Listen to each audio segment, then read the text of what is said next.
I guess. You ready to go?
Drives right through the stop sign.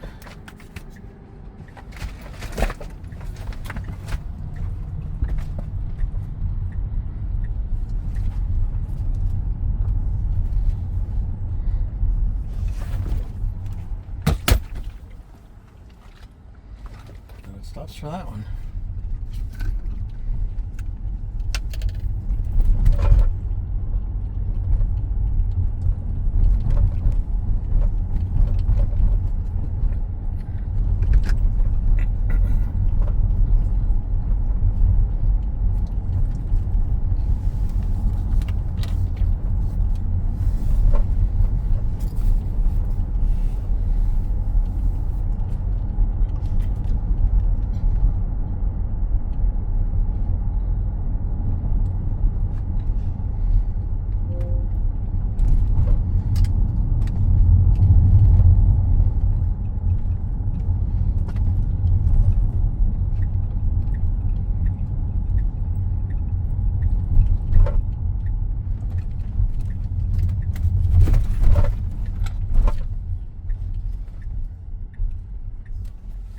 Which way are you going? Wrong way.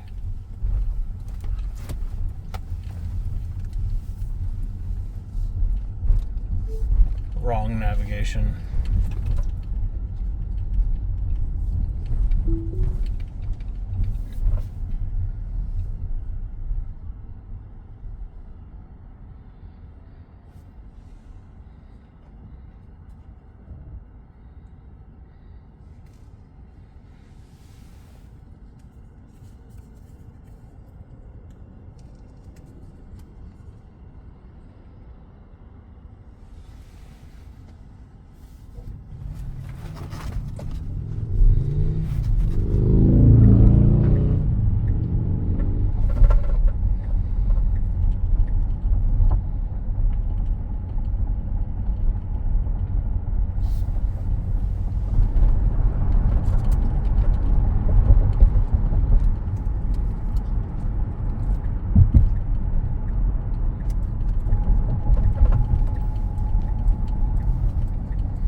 the shutdown. We're going to be talking about the destruction of the White House. There's a lot of bad stuff going on. We do have some good news. We've been out there looking for good polling. We found some good polling. We're going to have to evaluate. You know what? I realized it has been long enough since you were last here that I don't think Marjorie Greene had yet tried to do her rebranding. So I think this is going to be your first time commenting on that. We've got more thoughts on the on No Kings and some updates on what some of those insurrectionists pardoned after their actions on January 6th have been up to since then. It's wild, so prepare yourself for that. I also just want to mention we're not doing it as a full thing today because it happened too close to the show. Maybe we'll do it tomorrow. But Donald Trump just pardoned one of the former heads of Binance, the crypto company, after massive money laundering and all that. And he just pardoned him. And it is just wild how blatant the corruption is. Binance is involved with World Liberty Financial, Donald Trump's crypto thing. Releasing from prison after massive money laundering, just a business partner of Donald Trump's. And nothing's going to happen. Literally nothing is going to happen. This is just the latest fraudster, con man, or whatever. And he could just release him. It is just wild to me how few checks there are on any of this. That no Republican is going to say anything about this. Maybe Marjorie Greene, we'll see. Maybe she'll say something or whatever. But for the most part, he could just release all of his business partners, no matter how many crimes they commit, including the violent ones. We're going to be talking about January 6th. It's just, we're in a dark place, and I really hope for all of us that we get out of it soon. But anyway, we do a lot that we're going to be talking about, so I should jump into that. Definitely like button, share the stream if you're on a platform where you can do that. Also want to let you know that today is our Tier 3 members hangout. That's going to be happening 30 minutes after the close of the Aftermath. So definitely come and hang out. And with all that said, Viviana, are you ready to do this thing? I'm ready as I'm going to be. Okay. I see people asking if we're going to talk about the NBA thing. No, again, that happened too close to the show. It's also not really my expertise. I know I'm a jock and everything, but I don't necessarily know the betting side of it. So anyway, instead, we're going to jump into this. We heard from one of your members today, Marjorie Taylor Greene, who wrote this morning that on y'all's GOP conference call, she said Speaker Johnson said he has ideas and pages of policy, but did not say a single policy plan. She said, I find it unacceptable that Republicans are sitting on the sidelines doing nothing to fix this healthcare disaster that is leading many Americans into financial ruin. So that right there is a little fun moment for Kaitlan Collins where she gets to force Mike Johnson to just listen to Marjorie Greene bad-mouthing him, and I would very much like to normalize that. I think that we tried the route of asking Johnson questions like, hey, why haven't you sat at Alita Grijalva? And he's never actually going to own up to all of that, so don't even worry about the questions. Just state all of the things that people have said about him that mock him and criticize him. That's a lot more fun. But that said, she did, she's a professional journalist, so she allowed him eventually to speak, and here's how he responded to Marjorie Greene's criticisms. Well, bless her heart, that's an absurd statement. Obviously, these conference calls are monitored by media, so we're not going to have actual strategy discussions on a line where you have hundreds of people listening in, because it would be reported on the front page. We have been working on this for a long time. We worked on it today. We've been working on it every day. Marjorie is not here in Washington. She's not on the committees of jurisdiction, and she's not involved in those specific discussions, but she will be soon because they'll be related to all the House Republicans. This was always going to be a discussion and a debate that was going to be held in bipartisan fashion, by the way, in the month of October and November. We know that the end of the year is the end of those COVID-era subsidies, and there's real reforms that have to be made if they're going to be extended. Speaker, she's saying that the Republicans aren't doing anything to address the health care issue here that Democrats are arguing about. Are you saying that there is a Republican plan and you're just not talking about it? No, I'm saying there's lots of discussion about it, but we don't relay it on a conference call with hundreds of people listening in. We have many ideas on how to bring down the cost of health care, to continue to do that, and we've already demonstrated it in the Working Families Tax Cut.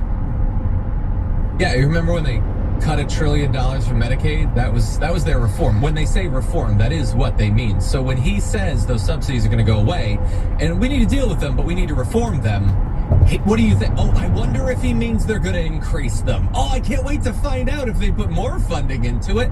I'm kind of doubting it at this point. And his little argument that we're not going to discuss any of the specifics on a conference call. Okay, maybe at first blush that kind of makes sense, but there's no indication in private that they're discussing any of this. In terms of like an overall healthcare plan, they don't discuss it on conference calls or on the House floor or in interviews or on the campaign trail. They don't put out legislation because then people would see it, you know. You just never reveal it ever because we don't want to give away all of our plans. It's been 10 years now since the ACA. What's their plan? What is any part of their plan? There's literally nothing because they don't have one. And in terms of a plan to end the government shutdown, what have they done? Press conferences? I haven't seen it. Donald Trump doesn't even know this is going on. Donald Trump's off in fancy dancing room land. He's planning for how fabulous his ballroom is going to be. As all strong alpha men do, he never stops thinking about the fancy room that he's going to dance in. That's it. He doesn't care about the shutdown. He doesn't know about the shutdown. Mike Johnson isn't going to do anything that's going to step on Trump's toes, his dancing toes, and so neither of them are working on it. And so Marjorie Greene is left in the rare position of actually being right in her criticisms. And we're going to discuss this in one moment, but I don't want to end the attacks on Mike Johnson just yet because Marjorie Greene went on Tucker Carlson's show and she hit Johnson a couple more times. Right now, Tucker, you know, a lot of people are happy about the government shutdown, but I really have no respect for the House not being in session, and I have no respect for Speaker Johnson not calling us back to Washington because we should be passing bills. We should be passing bills that reflect the president's executive orders, which are exactly what we voted for. We should be at work on our committees. We should be doing investigations. And you want to know something? We should be passing the discharge petition that Thomas Massie put in to release the Epstein files. Those are the things that we should be doing. And most of all, Tucker, we should be passing our appropriation bills to actually fund the government and fund important projects that taxpayer dollars, these people pay their taxes. This is how taxpayer dollars come back to your districts. We should be doing that, but no. We're not, and these are the things this is why I have no respect so many times for our party. Okay, so we're going to discuss this, Viviana. There's some good stuff there. She says she doesn't respect Mike Johnson. They should be working on this, and I think that she's right about all of that. She says, you know, we should do the discharge petition for the Epstein files. That's all good. But in that clip also is everything that is both good and bad about Marjorie Greene's attempt to rebrand herself or come out with a new gimmick. That she's like, we should be passing all of legislation to codify all of Donald Trump's executive orders, all of which we voted for. So like all this criticism she's been doing, she also thinks, nope, all of his executive orders were great. They're all wonderful. Also, Mike Johnson won't let us release these Epstein files. Hey, Marge, does it seem like Donald Trump wants you to do that? Because why can you criticize Johnson on the thing when he's only blocking it because Donald Trump doesn't want him to come out? I don't think Mike Johnson's in the Epstein files. I don't think he has a big pedophile dog in this fight. He's protecting Donald Trump, and so are you. You're coming at it from slightly different angles, slightly different favors, but both of you still can't actually identify that Donald Trump is the fundamental problem here when it comes to the Epstein files and also when it comes to those subsidies. Viviana, what do you make of this? As I said, you haven't yet commented on all this Marge stuff. I've seen a little bit of her new rebranding, as you call it, but really it's the same branding. She does anything it takes to get in front of the cameras. So she's going to be one of those contrarians, one of those people just saying enough, calling out the wrong people. She doesn't want to call out Donald Trump because that would ruin her whole career, but she can call Mike Johnson a liar, and he is a liar. Yes. He is the worst and best of liars that have no empathy, no remorse for their lying. He talks about not wanting to release this sensitive information to hundreds of people watching. Maybe they're just discussing it on discourse. I'm not sure if that's where they're putting all these plans. The other thing is, you know, a lot of these Trump supporters are in an abusive relationship, so to speak, because they want to keep believing these things to be true. When these health subsidies hit the American people, it is going to be painful. We've seen evidence it's going to be a couple of $100 per person, per household. This is going to, I mean, we can't even buy eggs right now. This is insanity. What Mike Johnson will do once that happens, or their plan will be to create some sort of tiny loophole for a small sect of the population that can get maybe a greater subsidy based on, I don't know, whatever factors, but it really won't affect the bulk of the American people. Bad lane changes. Syndrome abuse victims who are on board, it's going to take them a long time before they start realizing they're sinking in the quicksand. Is that enough analogies, metaphors?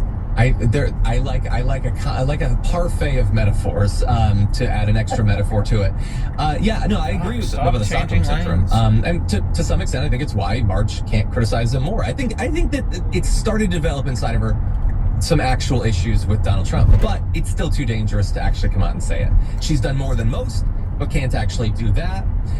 Mike Johnson, you think Mike Johnson gives a crap about Donald Trump? Come on. Mike Johnson, his whole career is moving up. He just wants to be in the Paul Ryan Republican Party. That's all he wants, and now it's all this MAGA crap and everything. But he has to pretend to like it. You know who else does, by the way? That clip was just Marge talking, but who was she talking at? Tucker Carlson, who had to pretend on TV to love Donald Trump while secretly behind the scenes he's texting all of his friends, I hate this guy, he's destroying everything. But Tucker Carlson has, I guess this isn't technically the Stockholm syndrome, it's just that he's a grifter and he has to pretend to support someone that he actually despises. All of them do. Because every one of them individually is not strong enough to take him down. But if they had ever had the collective balls to come together, they could have rid of us of him many years ago. And they chose not to do that. And so we're all in a terrible place because of that, including in some ways them. I don't have a lot of sympathy for them since they stuck us with him. But anyway, yeah, the shutdown continues. We're now 23 days in. Mike Johnson doesn't care. It's convenient for him because it helps him cover up the Epstein scandal. Donald Trump doesn't even know. He's looking at, tile samples or whatever, or figuring out, chafing dishes or something. The dude's a natural born event planner. And the rest of us are just wondering how much financial damage this is going to do to us. But the health insurance costs are not the only concern. You had mentioned food, actually, Viviana. Well, why don't we get to a little bit more of Marjorie Greene attacking, and this actually comes a little bit closer to attacking Donald Trump himself on the topic of price of food. Let's take, for example, this $40 billion bailout for Argentina. That's probably one of the grossest things I've ever seen, and I have no idea who is telling our great president, our America First president, that this is a good idea. Because it's a punch in the gut to all of our American cattle ranchers, and they are furious, and rightfully so. And at the same time, I can't think of another country that's further away from the United States of America than Argentina. It's literally at the bottom of South America in the Southern Hemisphere, and we're all the way up here at the top. I don't know how that's America First. I don't want to run like the Google Maps search. I'm not sure that it's the farthest away. And also, you're making a great point that this isn't America First, but you want to make it geographically? How about ideologically? How about rhetorically? Whatever. Anyway, okay, so the Argentina thing is grotesque. $40 billion, again, is something like nearly $120 for every single man, woman, and child in America that we're paying for that. So just on this call right now, with the host, and with the TD, and with the producer that we have on there, we're well over $500 that we're sending to Argentina, which is admittedly very strange. And when I saw that she was criticizing that, saying it was the grossest thing she's ever seen, I was like, yes. Shut up, AI, you damn clanker. I don't even know what word activated that on my phone. I was so happy. I'm like, yes, because this, you cannot say that this is Mike Johnson or this is just Stephen Miller. This is Donald Trump. He has been defending this, as we're going to get to. He's spitting in the face of the cattle ranchers after it, but she found a way. I don't know who's telling our great president this. Why are you treating him like he's Sleepy Joe? Why are you treating him like he's AutoPen? At the end of the day, Marge, is he ever responsible for anything he does? This is not just some advisor. This is his thing he's doing. He did it. He doubled it. He's defending it. He's doubling down on it. How many D's do you need? It's his thing. Criticize him, okay? Or admit that he's just like a piece of furniture in the White House or whatever. And it doesn't really matter that he's there. It's Bessent, and it's Lutnick, and it's Miller, and it's whoever. It's Wiles. I don't know. It's just a collection of advisors. We can't really hold Grandpa responsible for what he does. Which is it? Is it Sleepy Joe, or are you going to have him actually be responsible for what he does? Because I agree with you that the bailout is grotesque, but he did it, and he deserves your scorn. And whether he gets your scorn or not, Marjorie Greene, I can guarantee you he's going to get the scorn of the American people. He's already got the cattle ranchers, as we'll get to. But Viviana, I want your thoughts. And the soybean farmers. I mean, we're going nonstop over here. But I think you're right on the money, John. That is what I took from it. It was a very telling note that she made. Who's telling him this? They know it's not Sleepy Joe, it's Dumb Donnie. He doesn't know what the hell's going on. They have to tell him what he's doing. And she knows that he's not even capable of understanding international relations, let alone trade. So somebody is telling them. So the real question is, why is this being done? Are we laying the framework for a nice comfy cushion for all of the Nazis to move to again? Because that's where they like to go before war.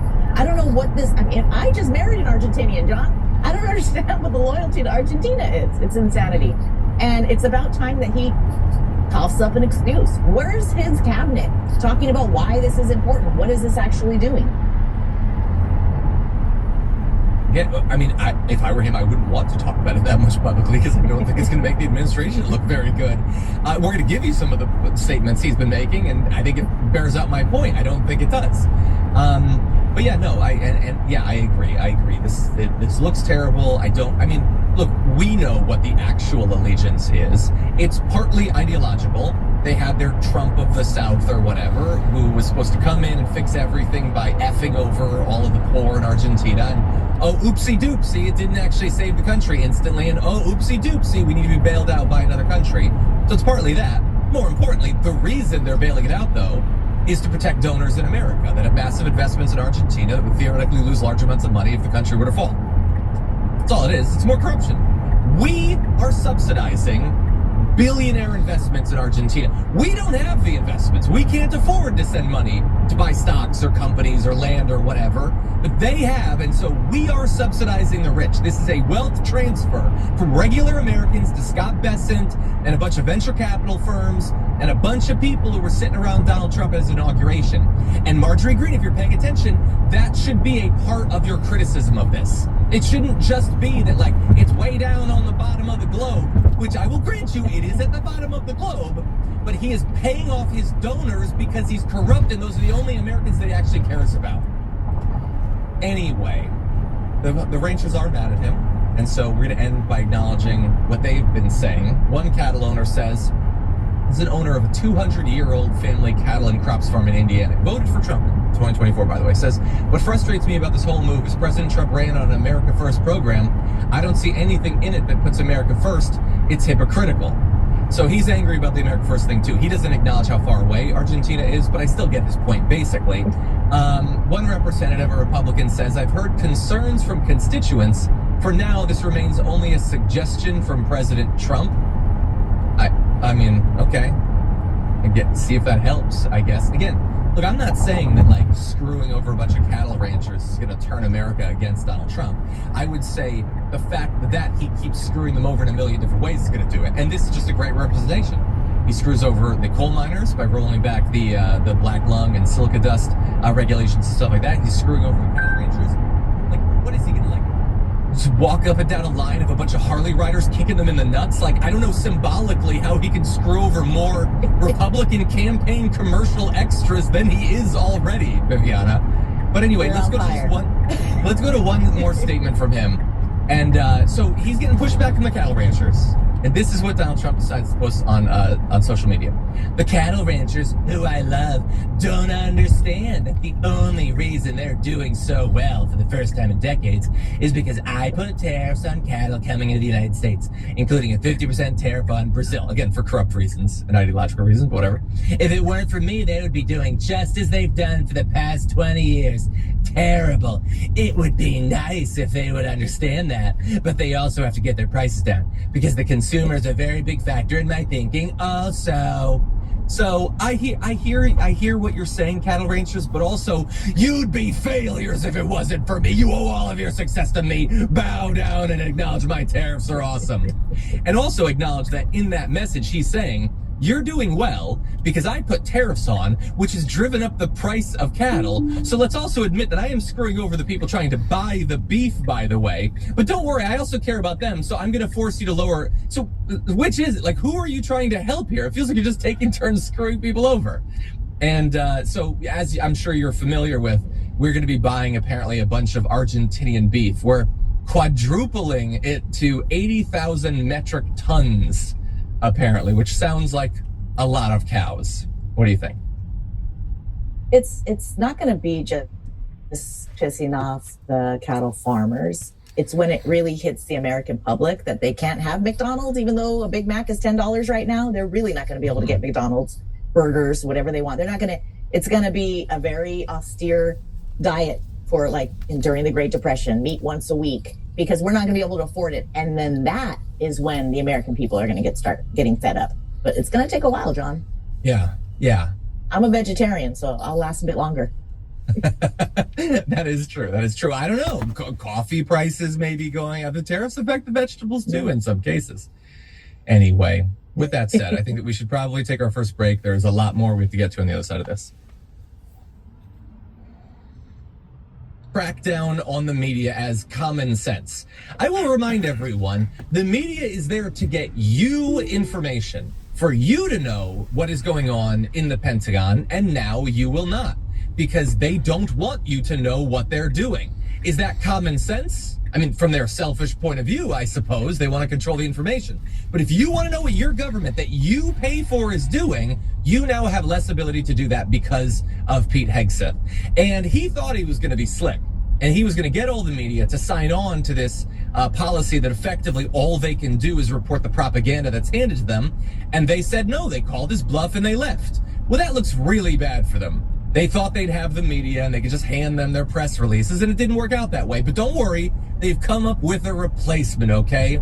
Some propagandistic scabs. So this is Chief Pentagon spokesman Sean Parnell, who says today the Department of War is announcing the next generation of the Pentagon Press Corps.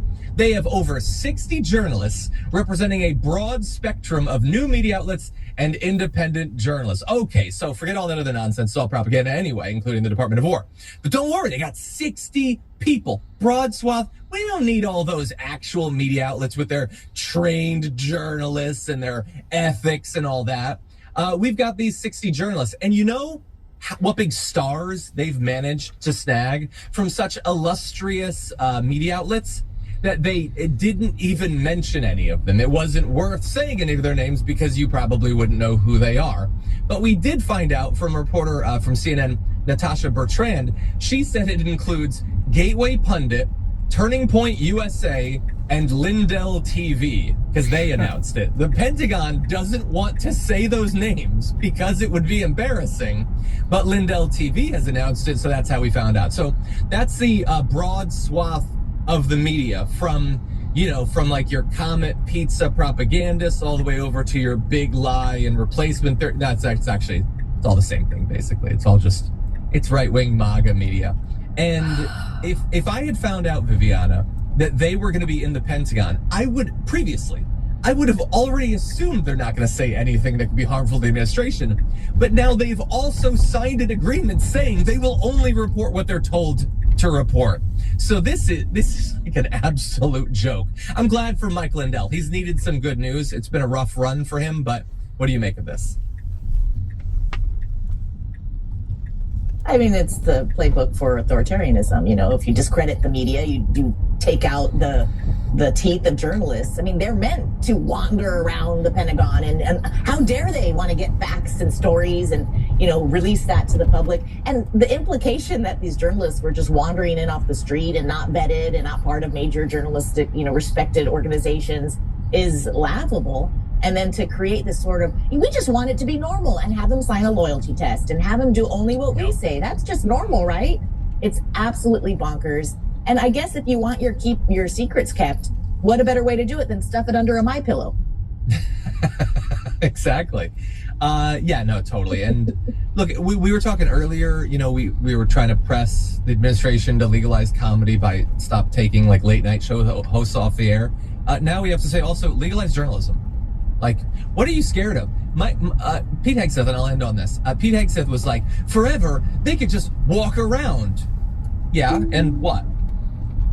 What happened from that was so devastating that you need to crack down on it? The way I see it is, every past administration was able to do the crap they need to do while also allowing the media in there. You just can't seem to hack it. I guess you wouldn't be able to run the Pentagon if the media saw what you were doing. So you can't keep up to the standard of every other administration, including, by the way, the first Trump administration. His Secretary of Defense was able to do it with the media in there. What is it so uniquely weak about you, Pete Hegseth, that you need the media kept so far away from you? Except for the media, of course, that you accidentally invite to signal chats.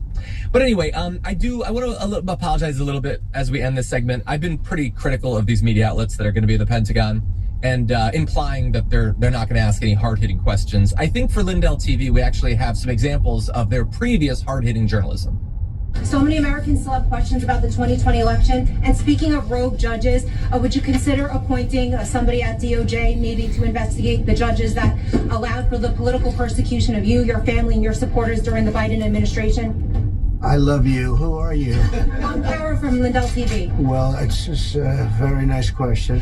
Our president has stuck out his neck in many ways to make a peace deal for your war as well. Will you guys also consider releasing the president's fitness plan? He actually looks healthier than ever before. Healthier than he did 8 years ago, and I'm sure everybody in this room could agree. You are a Trump fan, right? Yes, I'm definitely a supporter of President Trump. So will you be able to hold them to account then? I will be able to hold 100% him to account.